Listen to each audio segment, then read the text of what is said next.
Hello, my name is Ivani Wade, and I'm the creator of Facebook group page, JK Lifestyle and Travel. Today, we're meeting with Mrs. Annika Chambers-DesLauriers and her husband, Paul DesLauriers. They're a married interracial couple, and I wanted to talk to them about their experience as being one. So how are you today? We are wonderful. We're great. We're great. Thanks for having us. Thanks for coming on. Yeah. So how many years have you been married? We celebrated 2 years this August 20th. Mm-hmm. Can you tell me, how did you meet each other? We met at a music conference in Memphis. It's called the International Blues Challenge. I'm a blues singer and he's a blues guitarist, singer extraordinaire. And I tell people we met, we saw each other on social media before, and then we actually met in the flesh. We were in the big conference area and I had my long Beyonce hair in and I felt somebody staring at me. So I across a crowded room. And I turned my head and I was like, we locked eyes and he came over and you waved at me. Well, yeah, I waved because I'm from the South. We wave at everybody. But we definitely waved oh, you know. We just came over and said hello to each other, and both of us were both sort of extrovert people, persons. Yeah. We both were kind of tongue-tied, you know. We just you didn't know what to say to each other. Just hello, and then within a few seconds, someone else came up to talk to one or both of us or something, and that was it. We didn't see each other or have any contact for months after that. And we ended up performing on the same music festival in Florida 3 months later, and then we saw each other again and hung out. And then started the process of us getting to know each other over about a year. Yeah, and then we saw each other again at the music conference, and at that time we were both single. And he asked, and I was like 3 days into my breakup, and I was like, he's like, I'm not going to waste any time. He was like, let me take you to dinner, and I was like, no. And then he's like, no, just let me take you to dinner. So I let him take me to dinner. And then he kissed me, and that was it. That was it. We've been inseparable ever since. Yeah. He proposed 4 months after that. So what attracted you to each other? I don't know. I mean, I don't know. I do know. He's so handsome. She's obviously, for the obvious first reasons that most people are attracted to each other. I think they're obviously very beautiful. Yeah, so, and he looks like a movie star. I got my own little movie star over here. So. But that obviously is sort of like the initial interest. Say hello to each other, but getting to know each other and talking to each other, I think was the real catalyst for me. Certainly was, and we sat down and had lunch together a few months after we met, and I really, really connected with her and got to know her and knew that, I knew that she was a good person and she was very intelligent, she was easy to converse with and stuff like that. And whenever we had telephone conversations, I always had a very extremely familiar sensation when I spoke to her on the phone. Like we had been here before. Yeah. We always told each other, and even now we feel like we're apart, which is rare, but when we talked to each other on the phone, we always felt better than when we got on the conversation. And no matter what was going on, when we talked to each other, it was just was laughs, and it was just this kind of jovial and fun thing. And that's when we realized okay, this is not just your everyday attraction. This is something more, and I think that's what the universe just aligned to where we could be together, because he's from Canada, I'm from Texas, so we have a whole geographic situation to contend with. And I think I certainly didn't want to embark in anything, with a phone or that. I really needed to be with her in person, face to face, to make sure that what I was feeling was was genuine and true. And when we saw each other again, probably almost a year from the first time that we met, that was like, boom, it was just, I was utterly convinced. So yeah. I wanted to ask you that it's obvious that you're from different races. Mm-hmm. Did that cause you to hesitate before you decided to get involved with each other? I don't think for him. I think for me, my friends were like, yeah, because I've dated outside of my race a lot. And so my friends told me with my last relationship, they're like, okay, if you get in another relationship, get your brother. You know, we're not doing no more white boys. And so I was like, okay, whatever. You know, I was open to whatever. But then when we got together, they all were like, okay, didn't we have this conversation with you?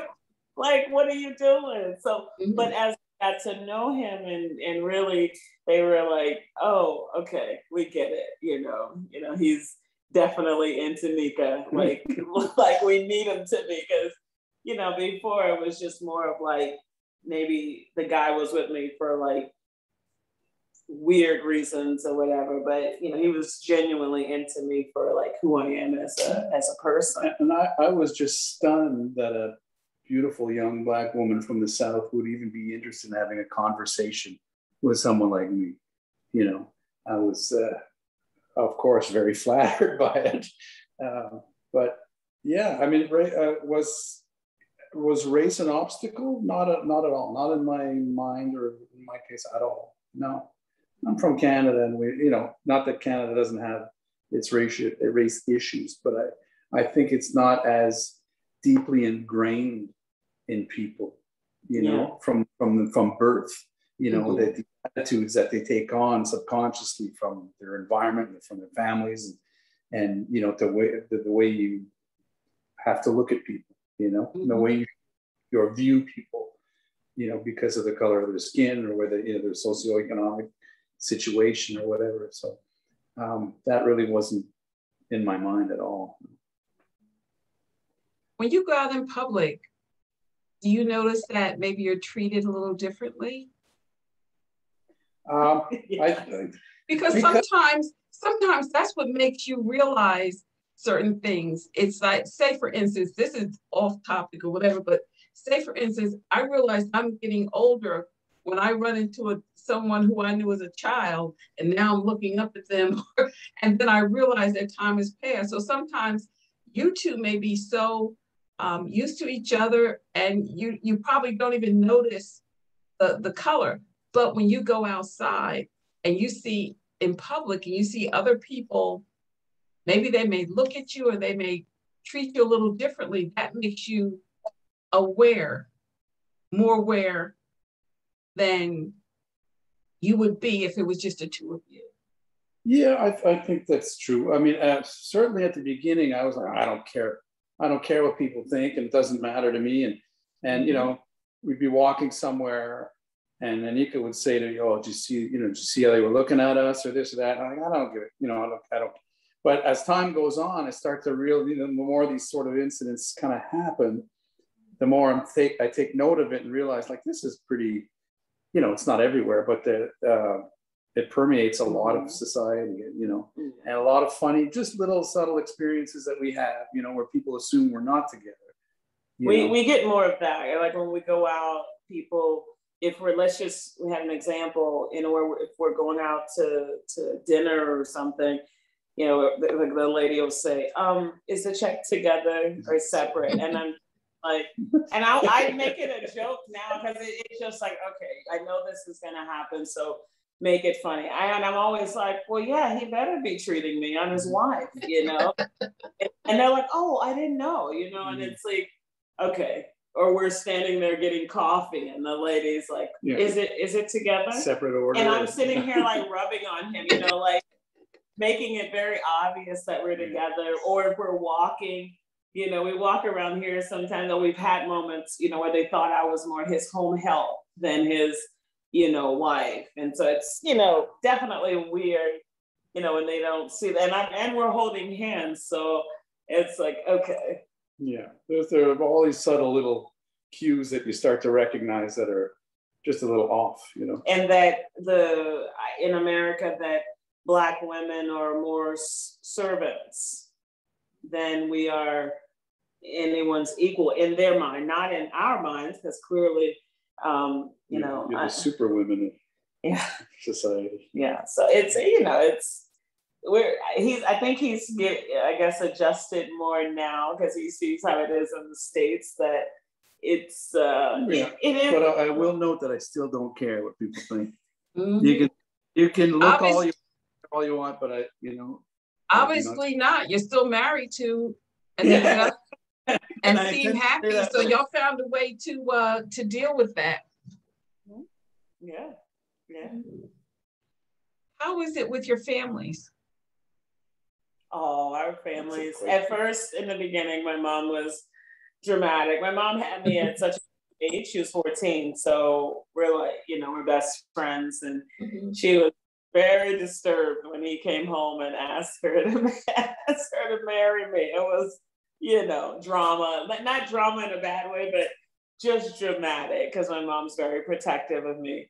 So I think she had this vision of like me scooping her daughter and taking her up to another country, and she would never see her. Yeah. Or very to Canada. Yeah, you know. So I think, you know, who's this guy that we don't know is coming to ask for? And my grandmother was fine. She's like, clearly this man like loves you, because who would come all the way from Canada to ask us? And it was the first time I met them. Yeah, it was also but I mean, eventually, when he proposed in May and came home to Houston and asked them, it took her about 4 or 5 months before she said, okay, you know, and we were married at that point, you know, we had eloped, so I mean, like, okay, I can let you go and be so free. Now she calls every night and asks, are you doing okay? Yeah, how's Paul? She can't talk.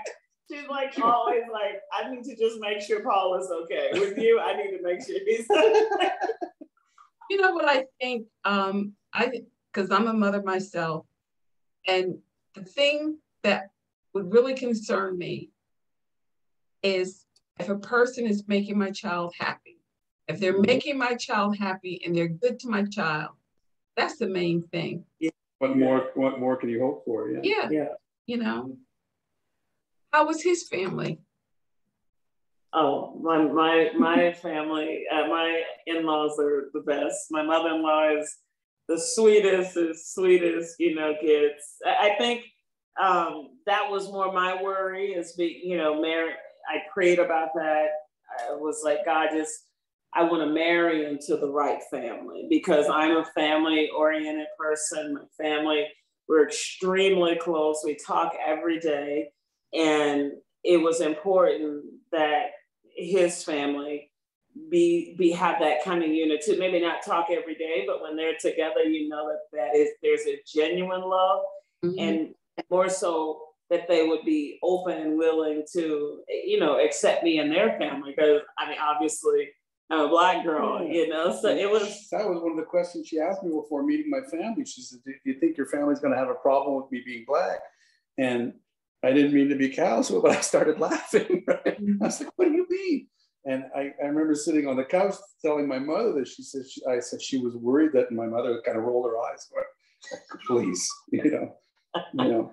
So, but you know, it's a thing. It's like it could have been a thing, because you hear horror stories about, well, you know, you hear wives say, I don't deal with my in-laws because, you know, they don't have a respect for me, or the mother-in-law wants to run the house or whatever. But my mother-in-law's always, when he said, this is who I'm marrying, they were like, we're having a party, we're doing this, bring her on, you know. And it was like my mother was just, finally. She always says, he's your problem now. I was like, well, at this point, you can take care of it right now. Y'all are in the front seat. You can take care of it. But it's just, it's a blessing to. And I'll sort of echo what you said. I think that my family, what was most important to them is that I find somebody that made me happy too. You know, I know that from my mother. My mother's 87 years old, so my father passed away 25 years ago. But my mother, I think what was most important for her was to know that I had someone who genuinely cared for me and was going to make me happy and was not a selfish person or anything like that, you know. And I think that, I mean, that showed right away, you know. So here we are. And we get along great. I email my mother-in-law a couple of times a week. They talk more than I talk with my mother. Yeah, and my sister-in-law, I mean, my sister-in-laws, both of them, they're just, you know, they're great. I mean, just like, and our families haven't met like physically just because of the pandemic and all that, but we've talked on video and everything. And our families, I mean, we essentially come from the same families. Yeah, it's just like we like to eat, we like to, you know, laugh and fart. You know, it's like, okay. It's like the clump, but you have the white clumps and the black clumps. So that's, and it's fun. It's like, we just love to have fun and just having that family unit is like very, very important for us, and having that kind of support too, because I just couldn't imagine not having the support of our family. But I think it's just they see that we're happy, so they're, you know. And I think we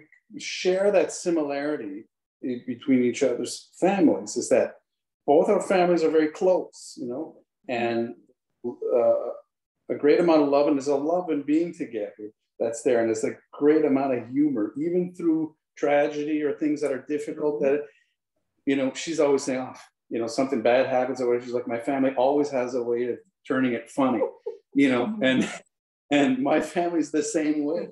So we share a lot of those same sort of values that, you know, no matter what happens, we have each other, we have family, and that makes it okay. We'll get through challenges come, you know.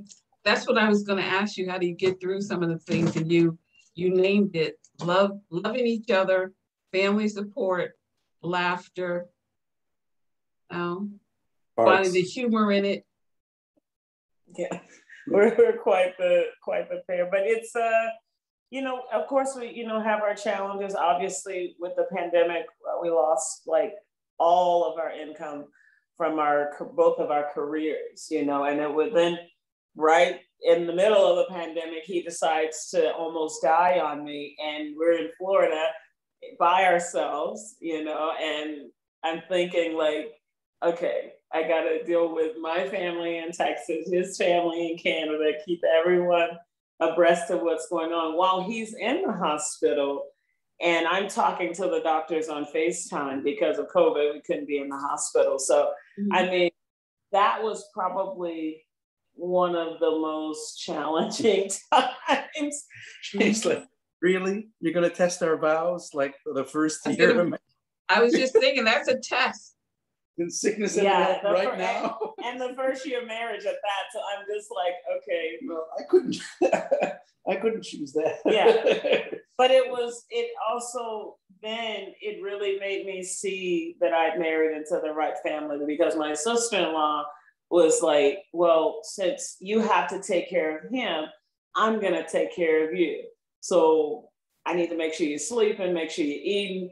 When he's asleep at the hospital, I need you to be asleep, because when he comes home, you're going to have to be the one to take care of him. So just having somebody help me, you know, that, you know, even being far away, but yet they felt like they were here with me, walking with me, helping me. So I, you know, definitely, you know, thankful for that, because you don't always look up and marry into the right family, you know, but they, you know, like you say, they see that he's happy, so they're gonna make sure whatever I need to, they're gonna make sure that we have it. Okay, well, Annika and Paul, thank you so much for coming on today. Yeah, it was a pleasure. Thank you for having us. Thank you for having us, for sure. I enjoyed talking with you. Yeah, we'll do it again. We'll do it again. Next time we'll play some music for you. I would love that. I would love that. That'd be cool. Goodbye. Thank you. Bye.